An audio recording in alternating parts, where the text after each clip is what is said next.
Hi Capricorn, this is Job. Welcome po sa ating channel.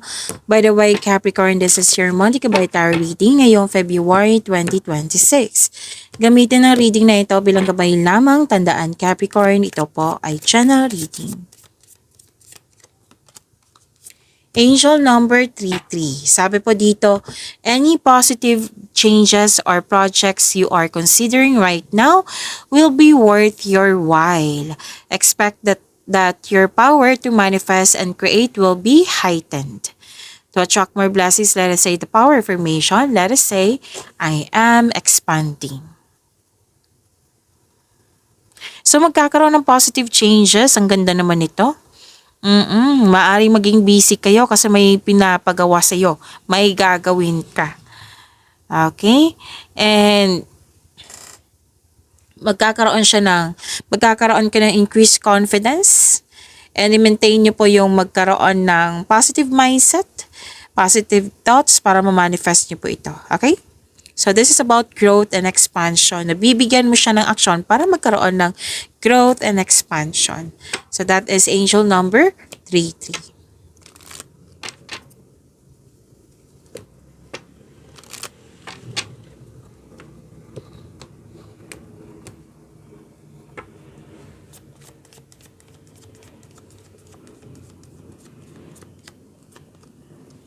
You are pure magic. Oo. You are creative. You are talented. Yan. You are pure magic.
Maraming salamat po sa mga hindi nag-skip ng ads.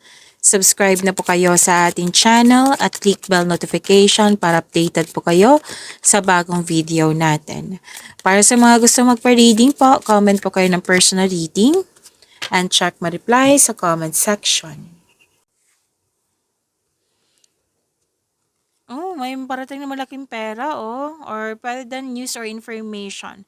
Malalaman mo yung totoong intensyon ng isang tao sa'yo. Why?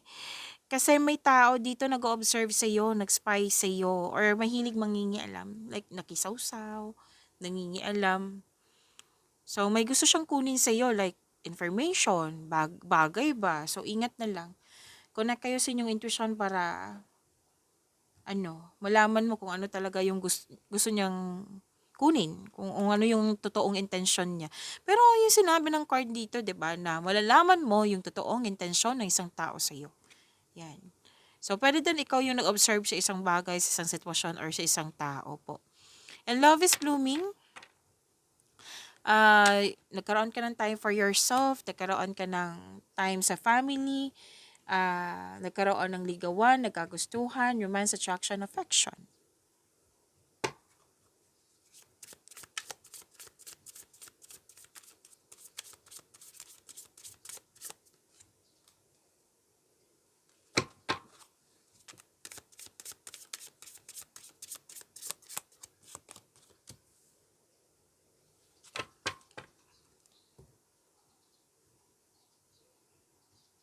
Okay, energy ni Capricorn. Nakikita ko dito nagkaroon po ng movement, transition. So, please prepare yourself na magiging busy ka, Capricorn. At may mabilisang desisyon, darating na ang inaantay mong mensahe, may parating na blessings po na magiging happy ka. May travel or isang bagong tao na darating sa iyong buhay. Excited ka dito, oh. May event invitation, may nag-ask ng date, may travel, oo. Isang maraming alok ideyang darating sa'yo. Basta busy po. At may exciting new opportunities. Magkakaroon din ng abundance sa kaperahan nyo. So, ang ganda po. Capricorn, claim nyo po.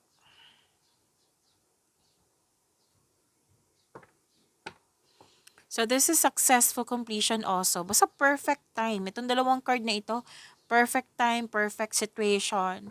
Maaaring may parating na gantimpala or positibong resulta sa inyong mga ginagawa. Kasi nag-celebrate kayo dito eh. Dalawang card na mismo nagsabi dito. Na ready ka na din sa new journey mo. Pwede din tapos na yung construction ng dream house mo.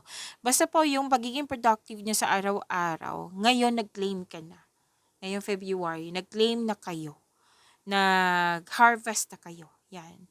May nag-celebrate, may nakatanggap ng recognition. Yan. Ang ganda.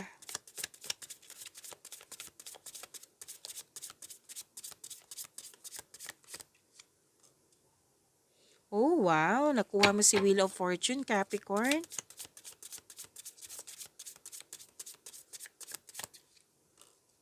Oh, ang ganda naman ng cards mo, ha, so far. Literal na nag-expand ka talaga.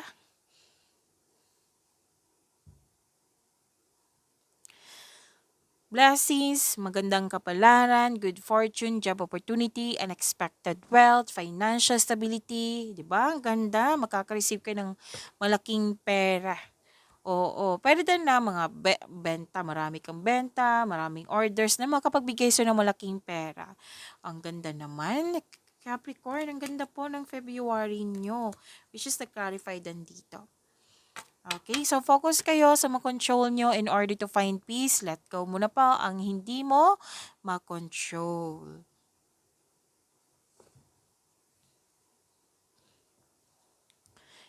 May parating na job opportunity, business partnership.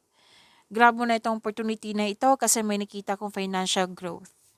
Basta planuhin na mabuti at sipagan sa araw-araw po.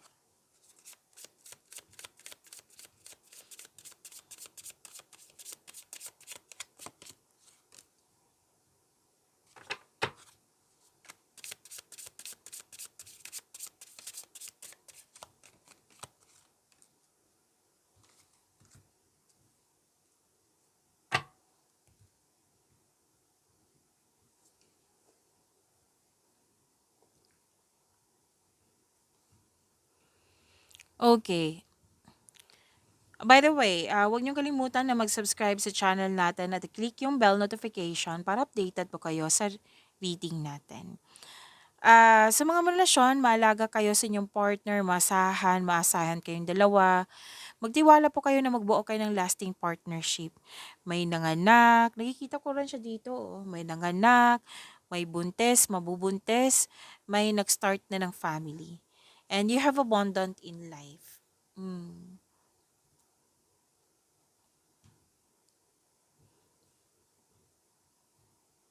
Okay, may sekretong mabubulgar po. Magkakaroon kayo ng honest conversation. So, sekretong mabubulgar which is sinabi dito. Okay, masekretong mabubulgar. Malalaman mo kung ano yung totoong intensyon ng isang tao sa iyo. And dito po, naging guarded ka. Okay, naging guarded ka kasi anong tawag dito? Ayaw mo masaktan. Okay? Naging guarded ka dito, kung pwede din umiiwas ka ng away. Pwede din. Na you put limitation kasi umiiwas ka ng away. So, this is fear. Kailangan i-release tong fear na ito kasi hindi siya nakakabuti sa iyo. 'Di ba? Kailangan pag-usapan 'yan kasi may fear ako nakikita dito. Tapos, sa mga single, mukhang ayaw nyo munang magkaroon ng relasyon ng ilan sa inyo kasi ayaw mo masaktan, naging defensive ka, guarded ka. Hmm. So, sa mga relasyon, yun nga, yung na umiiwas ka ng away or confrontation. Kasi, ayaw mo masaktan. Kumbaga, ayaw mo magkaroon ng away. So, dalawang card kasi nagsabi dito na ang sinasabi, nag-iisip ka dito nag-iisip ka kasi may gagawin kang desisyon. Yes, may gagawin kang mahalagang desisyon. Pag-imanin niyo po yung blessings sa binigay sa inyo. Capricorn, see you tomorrow. Maraming salamat.